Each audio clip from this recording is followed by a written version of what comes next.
The world is in turmoil. Crises, environmental, medical, political, ethical, and cultural, confront us daily. Worst, we seem to keep making the same mistakes and not learning from the past. I argue that one of the reasons we keep failing to resolve the many problems we face is that we continue to devise solutions based on a defective humanist worldview, one that conceives of the human as exceptional, in charge, and separate from its world. If we are to respond successfully to calls such as those made by Greta Thunberg to reconsider how the developed world has approached nature, for example, we need to move beyond the anthropocentric point of view inherited from centuries of humanist thinking that considers the human as distinct from and superior to the non-human. If we are to genuinely respond to the call from the Black Lives Matter movement to eliminate discrimination, we need to stop privileging one type of human. Posthumanism proposes such changes. This shift implies the need to rethink and change how we produce and disseminate knowledge. To arrive at new thoughts, we must change the conditions in which we create those thoughts. We need to defamiliarize our mental habits and open ourselves to alternate modes of research. This is what the posthumanities, as rhizomic and postdisciplinary, stand for. By subverting and opening up objects of study and methods, the posthumanities generate new modes of thinking. The research model that privileges monographs, scholarly articles, and academic conferences needs to be supplemented with other modes of knowledge creation and sharing, such as podcasts, short reflective pieces, unconferences, as well as cross-sector events at which posthumanities researchers, artists, lab and field researchers, community members, decision makers, members of industry and business all come together to think through problems and devise imaginative solutions. With this in mind, I will briefly discuss my experience with such modes of knowledge creation at the Posthumanism Research Institute. The humanities scholar is most often imagined alone, surrounded by books and deep in thought. I used to quip that my methodology section for grant applications ought to be a model for conciseness. I read, I think, I write. In the humanities, collaborative work is rare, as is cross-sectoral endeavors, with the notable exception of ethics, which finds its way in many non-academic sectors. The research model that is typically pursued is that of producing conference papers that become articles and then monographs. Individual researchers pursue that model as the one that is valued in the profession, be it by immediate peers, deans, and other administrators who may grant tenure or not, grant adjudication committees, as well as peers in the field more broadly. To say that my discipline, philosophy, tends to be conservative in this regard may be close to an understatement. Gatekeeping is a widespread phenomenon that occurs in a variety of disciplines, but gatekeeping curtails research innovation. It is aggravated in the humanities and in philosophy when we are faced with a publication model that also slows the development of research. Journal articles can take anywhere between a year and a few years to see the light of day. Rarely are articles accepted as submitted, and revisions and resubmissions delay dissemination of research. Now, this is not necessarily a bad thing because it ensures that quality work is published, unless we are dealing with the infamous reviewer number 2. So I'm not arguing against the peer review process and its necessity, but I am pleading for a publication process that is both more efficient and expedient than what we currently have. Co-authoring with a biologist last year, I was simply shocked at how expedient the peer review process was at the very well-established science journal at which we submitted and published. This was a source of amusement for my colleague for whom tight turnaround times are the norm. I have never received reviewers' reports, 3 of them, and an editorial decision within 15 days of submitting a paper, 15. I have also never been given only 10 days to revise and resubmit a philosophy paper, 10 days. I am willing to venture that the review process is that expedient and efficient in the natural sciences because of the collective valuing of the importance of getting research results out so that other researchers can build their ideas upon them and the whole research enterprise can flourish. It is also notable that natural scientists have been advocates of open access for a long time for the same reasons as well. Because of that desire to make research available, researchers are willing to be expedient and efficient in assessing and reviewing papers and in doing the revisions that are requested. This co-authored venture in the natural sciences was an eye-opening process for me. It also explained to me why, after an initial promising meeting, a planned co-authored paper with a geologist to be published in a humanities journal did not happen. They were shocked at how long the humanities publication process was when I explained it. In addition to a more expedient and efficient system, I'm also arguing for the necessity to engage in alternative modes of dissemination and our collective valuing of them as valid and worthwhile. We need different means of dissemination, such as mini books, longer than a journal article but not quite a 200 pages monograph. We need journals to publish shorter interventions, such as critical essays that are shorter in length, maybe 2,500 to 3,000 words, as opposed to the standard 8,000 to 12,000 words. These can explore key themes and contribute to disseminating fundamental ideas that serve to advance research on those themes. We need to engage in and give value to alternate forms of dissemination that make research widely available to researchers and the general population internationally. We need to make better use of social media platforms and tools like podcasts, live streaming, blogs, and others so that ideas can circulate and not remain stuck in the proverbial drawer. By generating models for dissemination that can make insights more readily available through open access and accelerated publication processes, for example, we will also allow the humanities to keep up with the sciences and technology. You may have seen the meme, "Science can tell you how to clone a Tyrannosaurus Rex. Humanities can tell you why this might be a bad idea." However, if the humanities and philosophy constantly lag behind because of a cumbersome and slow publication process, the dinosaur might very well be cloned before we get the occasion to warn the scientists. Further, by embracing new models for dissemination, we can engage in the post-disciplinary and cross-sectoral inquiries that posthumanist material feminism calls for. I turn to that in a few minutes. And as a note on that meme, would it not be better if the scientists and humanists were engaged in a conversation all along? What this all requires, though, is that we each change our individual stance from that of posing as an expert to that of a humble thinker. A tough requirement for academics. What I mean by that is that we need to be willing to take risks and present material that is still cooking in the back of our brains. A colleague criticized Achille Mbembe's short essay, "The Universal Right to Breathe," that was published on the blog In the Moment by Critical Inquiry. They were saying it was interesting but choppy, which definitely was not a quality in their mind. But the piece had been written in response to the emergency of the pandemic, and while choppy, was certainly provoking and thoughtful. I would say that Mbembe dared to be humble in this case and offered choppy yet crucial thoughts in order to advance our collective thinking, a humble and generous act.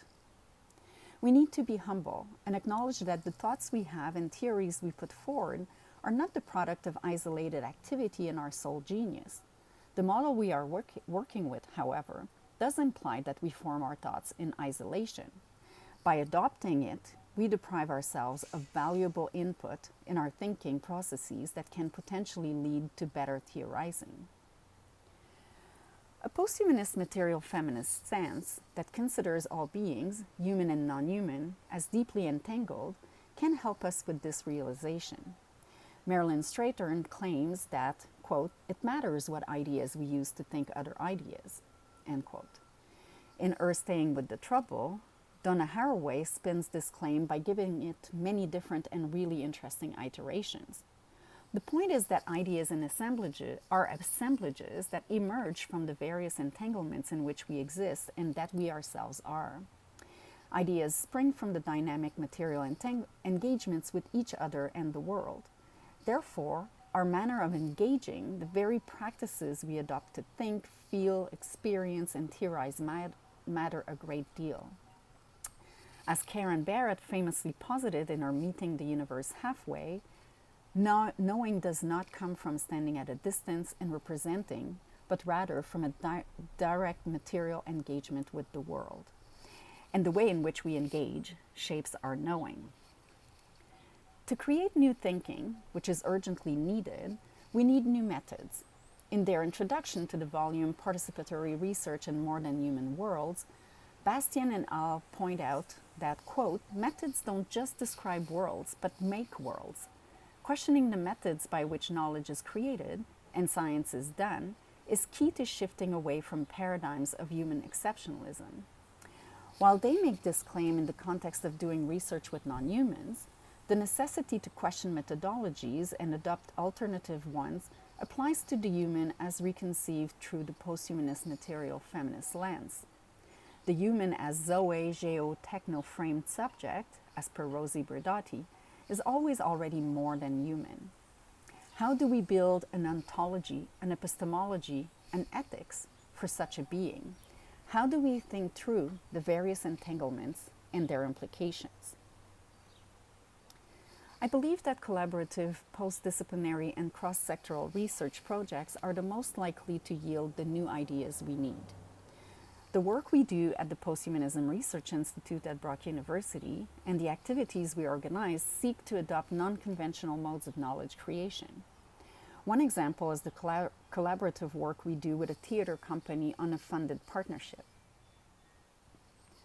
The theater company is preparing a play in which the human being is reimagined as post-human, exploring ontological questions as to the nature of this being and how it relates to others, human and non-human. This follows the first production they did in 2018 on transhumanism. The images on the slide are from that.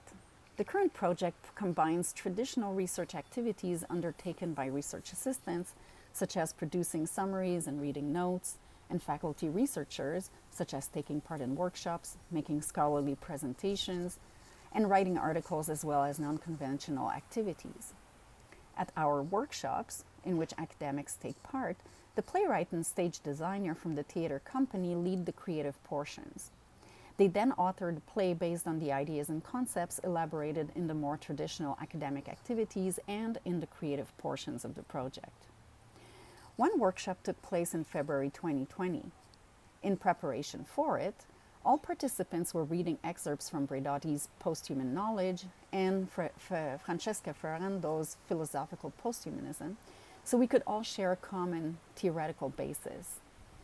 The morning was devoted to 5 short presentations, starting with a presentation from the playwright explaining her interest in posthumanism and transhumanism, which had been the topic of the previous play. During presentations, the audience was asked to note keywords of interest on posted paper.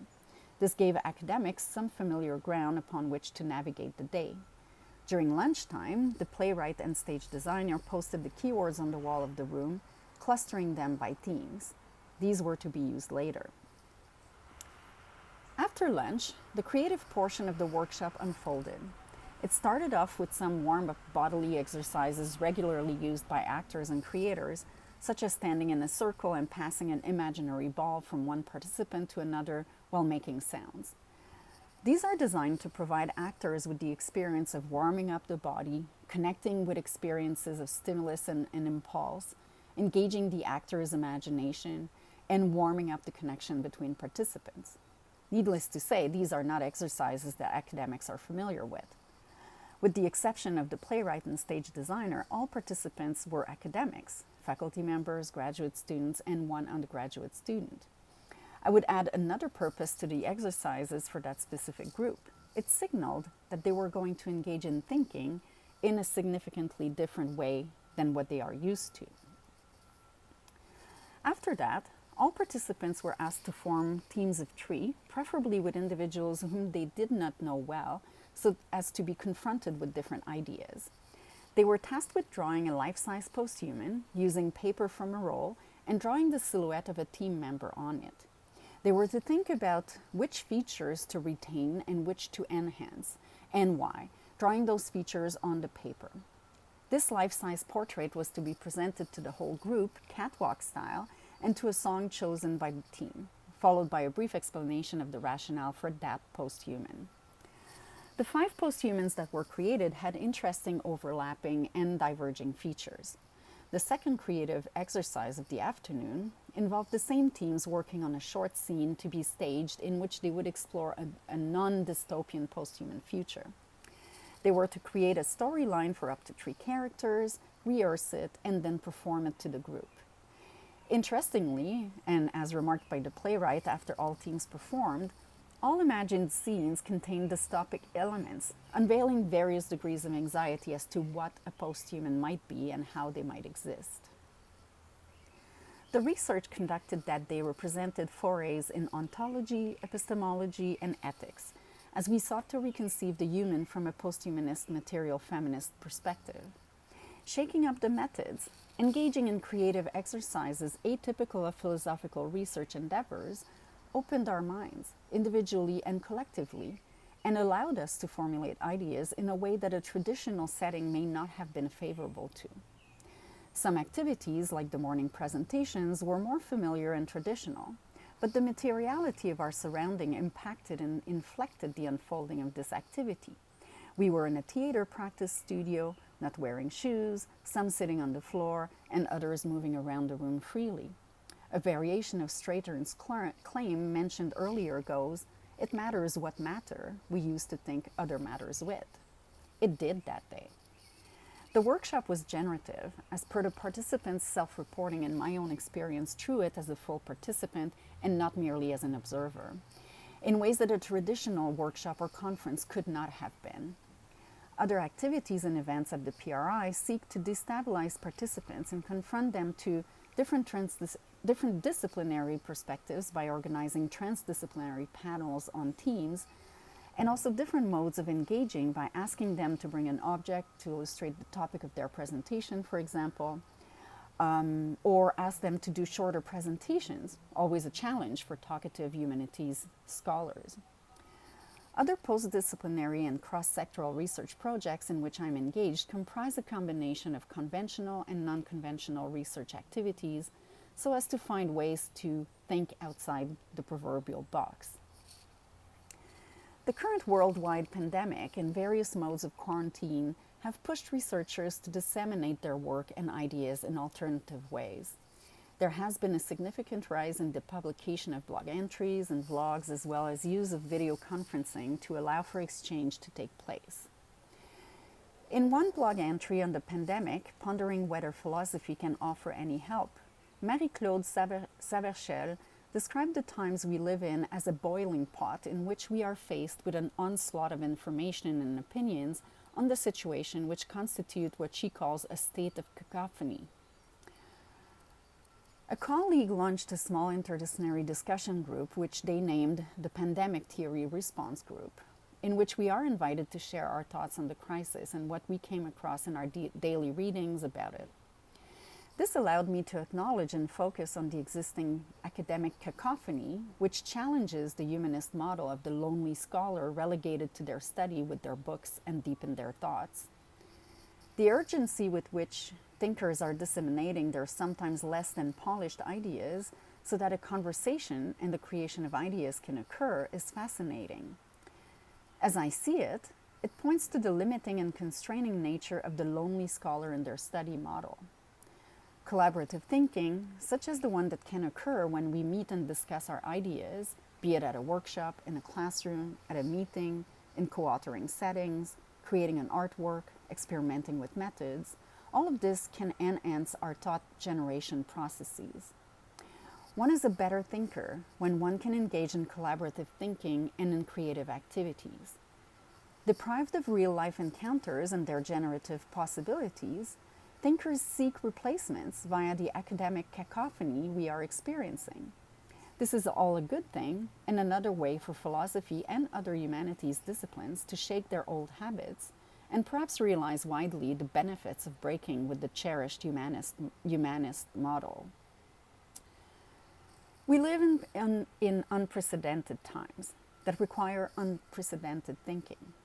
This statement was true before the COVID-19 crisis and before it became aggravated by the Black Lives Matter protests, which took worldwide proportions.